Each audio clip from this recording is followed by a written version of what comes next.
Two very important reasons. Number one, it's easier for our young people to get marijuana or any other drug, if they want to, than it is a six-pack of beer. And I'll ask them. I asked the kids today, and they all agreed with me. It's easier for them to get illegal drugs. Why? Because the illegal drug dealers don't ask for ID, to put it succinctly.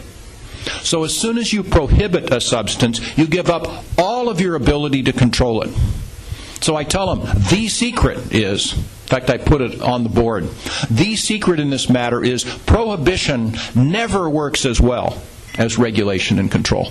Because as soon as you prohibit something, you give up your ability to have any quality control, any quantity controls, to deciding age restrictions, advertising, anything else.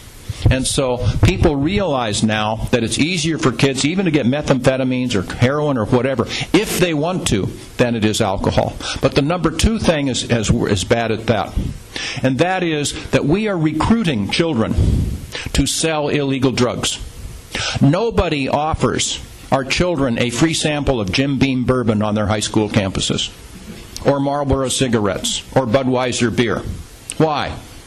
Because it's regulated and controlled, and I tell you, if any of the distributors were to even think of doing that sort of stuff, they'd really get slammed, and they know it, and it doesn't happen. But people offer free samples of marijuana all the time, or even methamphetamines or cocaine. Why? Because of the money.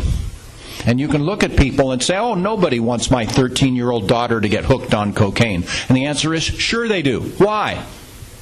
Why would they want such a disastrous thing? Because they make more money. They get her hooked, and she's a customer.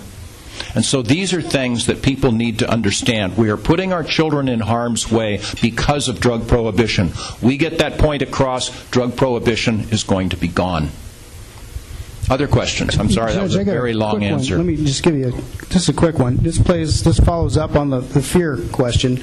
One of the greatest fears that parents have is the highly addictive drugs, highly damaging drugs. The first time you take it, you're either sick or overdosed or addicted hopelessly. And there are certain drugs in that category. What would be the regulatory vision of how you could control those kinds? Well, first of all, I don't buy that. I don't think there's any drug particularly that makes you an instant addict. But there are certainly some that are more dangerous than others, and it depends who you are. Some people are just more addictive physiologically, etc. But what I say is, I don't know either. I mean, there's nothing that I learned in law school, nothing that I've learned on the bench that will tell me the answer to this. But what I can tell you is that what we're doing now isn't working. We've filled our prisons, and I go on and explain. So let's start with marijuana. Let's take each case on its own merits. So I think personally it would be a good idea to have a government package store for heroin, cocaine, and marijuana where adults 21 years of age or older could go if they wanted to and buy the stuff and then hold them accountable for their actions. And I explained that and everything else. But people aren't ready for that yet. And I understand, and that's fine. Let's start with marijuana, and then let's find out what happens, and at that point, maybe we should go on to others. Maybe we'll close down the marijuana. I don't know. Let's find out and see. So take each question on its own merits, and people will pretty much accept that. Sir? Yeah, okay. You say 21. 21 or above, right? Yes. Okay, same thing with booze.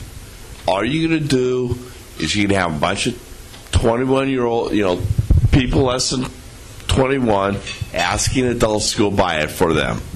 All right? Yes. It's the same thing. How are you going to regulate that? Are you going to have little sting operations standing out just like the drug and the alcohol enforcement?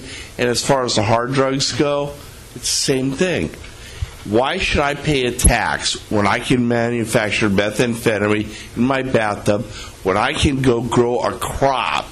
And I know people do it. They make meth, they grow pot, nothing personal. Screw you. Why go through that hassle? I'm going to grow it. I'm going to get all the profits. If the profits go down, I don't care. Okay. And, how do you respond? And when these people get hooked, all you're going to do is have all these dumb DARE programs. Hi, it's just like gambling. Hi, gamble, gamble, gamble the lottery. Gamble, gamble, gamble. Gamble responsibly. Smoke marijuana, it's legal, but be responsible. Be responsible when you're drinking. Drink, but be responsible. Now, how are you going to do that? On one hand, smoke marijuana, but on the other hand, tax it and regulate it. Which is it? Gamble responsible, but then tax it. Okay. It don't work. Okay, I agree with you in a lot of ways. Thank you.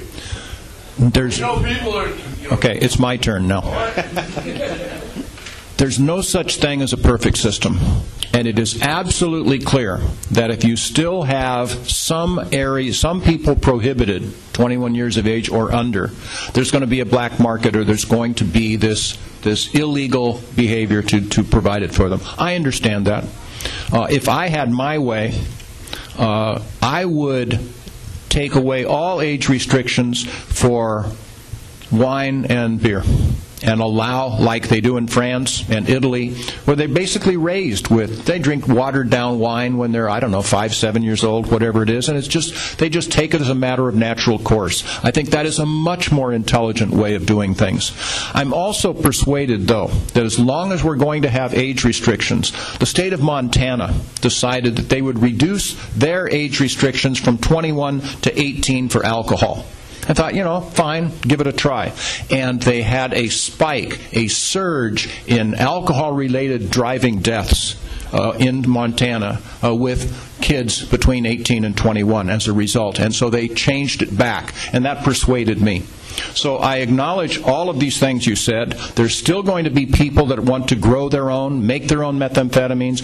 In my world, that would still be prosecuted. If I'm king of California, King James has a ring to it, but it still hasn't caught on, so you're in no danger. But that's what I would do.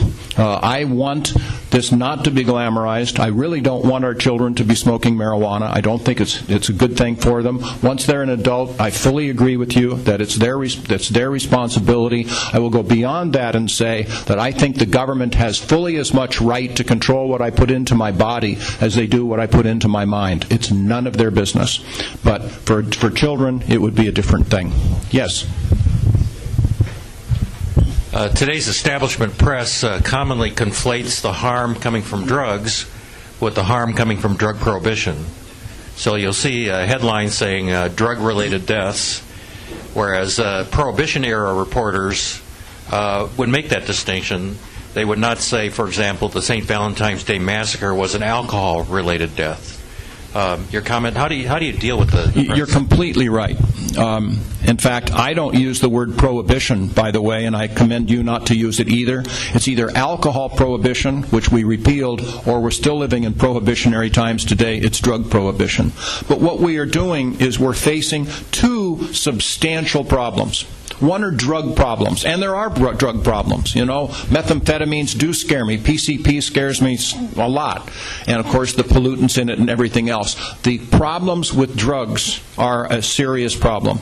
But the second problem is drug money problems. And those are far worse than the drug problems themselves. We can control the drug money problems. We can run the Al Capones out of business because of the financing. We can undercut their market. We can still make it illegal for anybody to provide, sell, transfer, use any of these drugs outside of that scheme.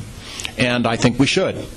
But we need to reinforce the difference between drug problems and drug money problems. Mexico, Colombia don't have drug problems particularly. They have mind-numbing, overwhelming drug money problems. And those are the things that are corrupting people. We just need to make those distinctions. And you're absolutely right to raise it. Yes? I believe that the U.S. government is the #1 importer of illegal drugs. And I'd like for your comment on that, but I'd like to substantiate it a little bit. Back in 1980, our congressperson, Maxine Waters, confronted the head of the CIA and said that the CIA was selling drugs right here in Los Angeles County back in 1980. This was during the Reagan administration, the Contra affair. Oliver North was in the White House. And another factor is Mena, Arkansas, where the U.S. airplanes During the were Clinton landing. administration, yes. And that's how Clinton got started in politics, I understand. So I'd like your comment. The